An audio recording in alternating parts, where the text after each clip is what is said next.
Welcome back to Boring Reviews. Boring land. Oh, just kidding. Blasphemer!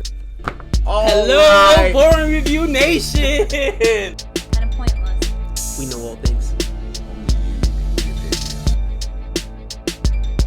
All right, welcome back to Boring Reviews. Nick here.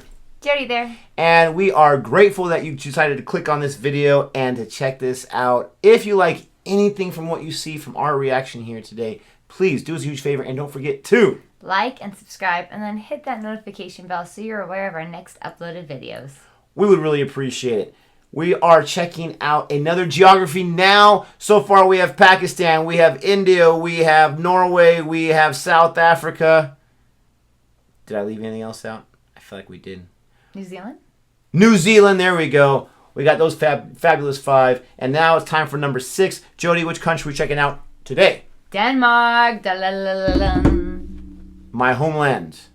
I was never there, but my namesake's homeland. When are you going to do my homeland? Scotland? Yeah, Eventually. Didn't think about that. eventually. It's all about me first. But this is looks like an older one, right? Just a little bit of an older one because it's not 20 minutes long, for crying out loud. And our main guy right here, Barbs, looks just, a little younger. Not going to lie, just a little bit. So I'm excited for this one. And I'm excited to learn about the country that my last name comes from, because I'm not going to lie to you, I know very little about it. We recently checked out Norway and Denmark. Norway, obviously, very, very close, right, geographically. So We need to check out Sweden and Finland if you really want to talk about close to. There you go. We got to get the whole Fab 4 right there. Peninsula. Fabulous 5, Fab 4. Again, please don't forget to like this video, because then other people who also want to check this out that might be around where you're living could also check it out. And check out our Norway reaction if you want to. I'm doing a lot of talking. Let's go ahead and get educated here on the geography, the people, the food, all the gloriousness of Denmark, otherwise known as the Danish, otherwise known as, I don't know. Here we go. Remember in the Angola episode I mentioned how I went to Denmark one time and bought a sandwich that was $21? Well, Ouch. this was that sandwich, and my reaction was like, $21? Oh, this better be the best sandwich I've ever had in my life. You got lucky. It's time to learn geography. That means he liked Hey it. everybody, I'm your host Barbie, Legos, Vikings, and Roll med flor. We got a lot to cover, so let's jump in. Legos.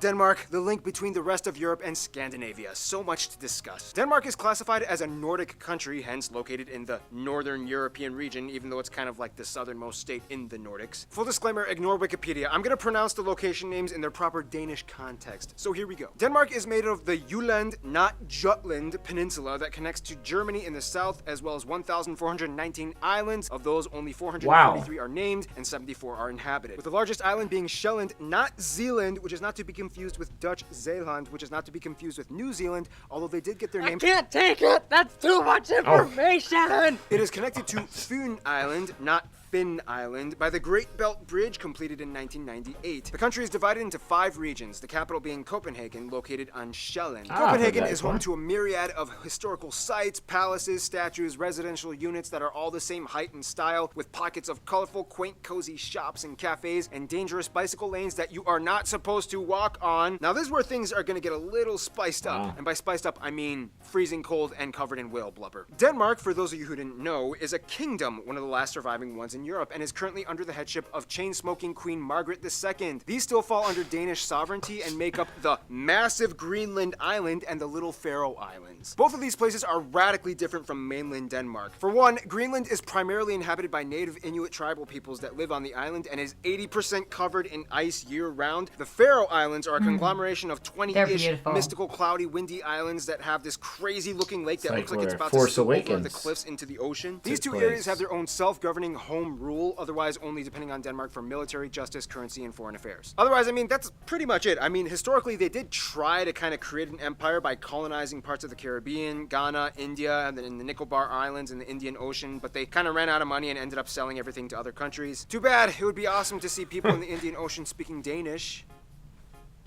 Nonetheless, mainland Denmark is kind of like a fast-moving economic machine. Let's talk about how.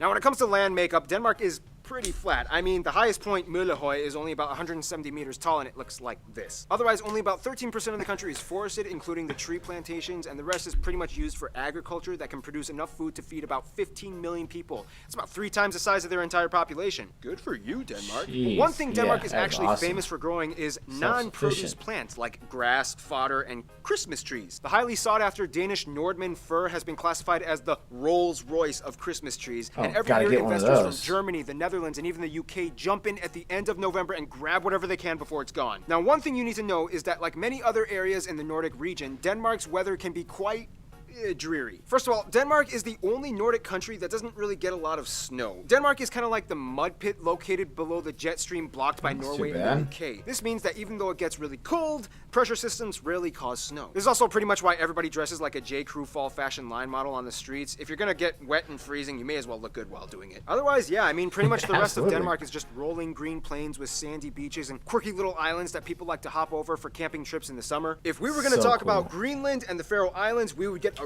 radically different story of mind-boggling, captivating cliffs, bluffs, sea stacks, glaciers, fissures, icebergs, and mountains. If you don't know what a Mulan is, it's not this, but this. This Mulan is large enough to swallow a school bus. It's beautiful. But we'll have to say that for Where another does it video. It'll go? come out in 9,374 years. In the meantime, let's talk about the people. Such a goofball. Now this is gonna get really fun. Denmark's people are really unique in their cultural, historical, and postmodern upbringing. First of all, the country has about 5.7 million people and is one of the highest taxed countries in the world. About 89% of the country identifies as ethnically Danish, about 11% are others. Some of the largest groups in the other category being the Polish, Germans, Turkish, Romanians, Iraqis, and Afghans. Now when it comes to Danish culture, there's a lot behind it, but in a nutshell, Vikings. Vikings pretty much had their start in what is now 89% present-day Denmark and Danish. pretty much Wow. dominated all of the Nordic regions as far as Newfoundland and Canada to Estonia. Which is why most of the Nordic states and regions can pretty much understand each other when they talk. Danes, Swedes, Norwegians, and Icelanders can generally understand each other as they have the same basic linguistic structure. Sure, there are subtle discrepancies, but overall they can kind of get by conversationally.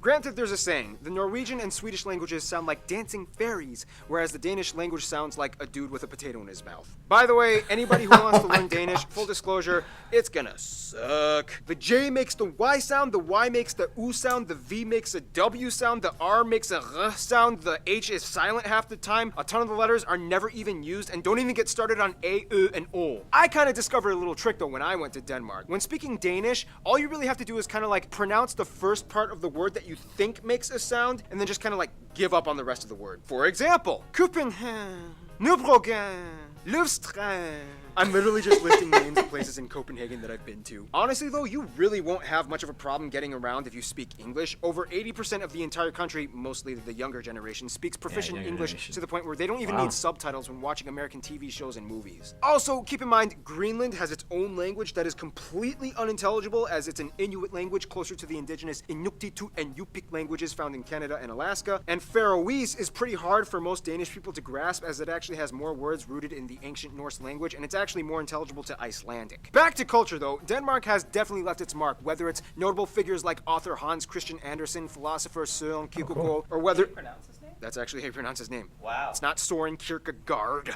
It's or whether it be the invention of the loudspeaker or Legos or their love of handball, their impeccable architecture, love of cuisine. Noma in Copenhagen, by the way, being voted the best restaurant in the world with plates that feature live ants and moss. If you're really gonna get a feel for Danish culture though, you kind of have to You know would about love that. janteloven and hygge. The funny thing is, Danes are kind of brought up in a social mindset that is kind of integrated that. into their subconscious, known as janteloven, which kind of translates to something like, you are not better than the crowd, which I know sounds kind of depressing, but it's really trying to instill a sense No, of it's true. equality and communal cooperation. Hygge translates to something like, spend good times with friends and family, and it's like a cozy thing. Of course, Denmark is known for being ranked one of the happiest overall countries, even though they are also kind of one of the highest ranked consumers of antidepressants as well. But hey, they still pull off everyday life looking oh so good, even if it's during There's one a of those reason really for it. loud annual emergency drills. Okay, Christine, explain what's happening right now. Denmark is testing the sirens for warfare. Yeah, when we're being attacked by the Germans again. I'm scared. I'm really, really scared right now. Let's run to the security basement. Germans are coming! Speaking of Germans. Now, we all know that one person we're all kind of jealous of because they're kind of rich, well-adjusted, and have a ton of friends, and they're like kind of good-looking.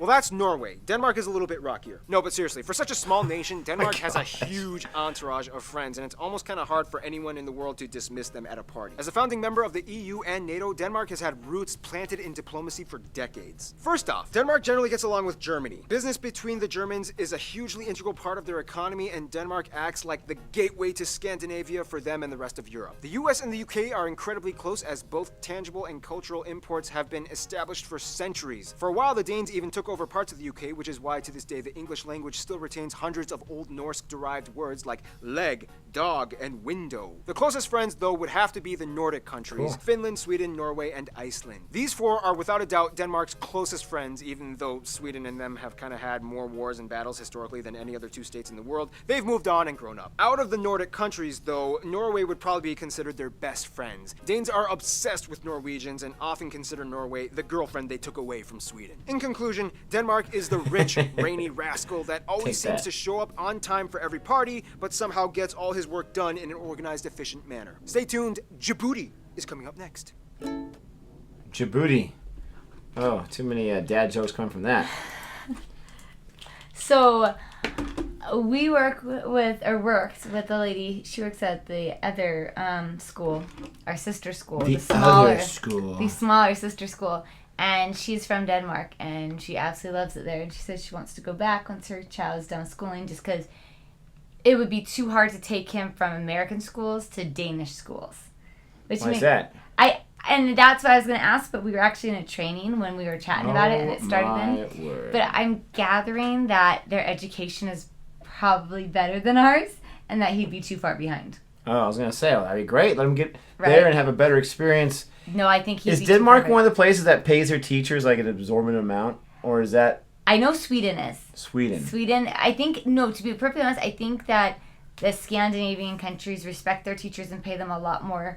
I know that the UK is very much like us. Like, you don't get paid a lot in the UK at all.